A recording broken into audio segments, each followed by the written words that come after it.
An alarming sight along I-285. Thousands of pieces of mail strewn across a grassy area on the side of the interstate. Fox 5's Denise Dillon is live in Cobb County. And Denise, you talked to the man who picked up most of that mail. Yeah, he told me he picked up thousands of cards and letters filled with personal information. He said he just couldn't bear letting them sit there on the side of the interstate.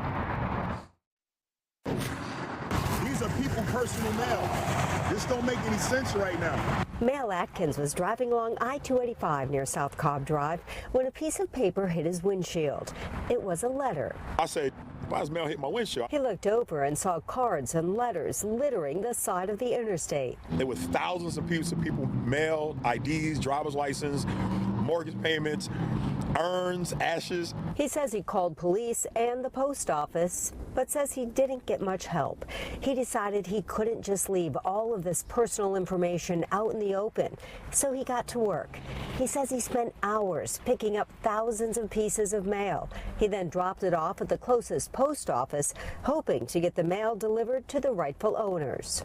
All these bags of mail was all on the freeway. They were like, okay, next. And that was it. There was no thank you. The U.S. Postal Service says a contractor, not USPS personnel, inadvertently dropped some of its load along the highway. In a statement, a spokesperson said the material contained in the load had been deemed undeliverable to its destination.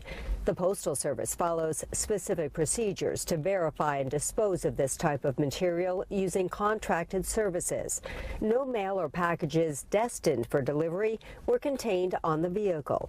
While many of the letters we saw on the ground did have a yellow undeliverable label, not all of them had one.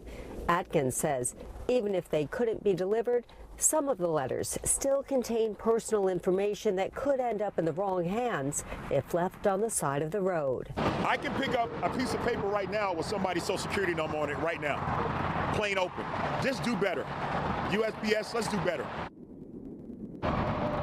And the Postal Service said just a few hours ago they sent personnel out to pick up the rest of the mail.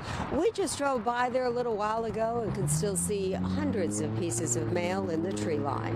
Reporting live, Denise Dillon, Fox 5 News. Yeah, well, you have to imagine that somebody had something important in that pile of mail. Hopefully it can somehow make its way to its intended destinations. Denise, thanks.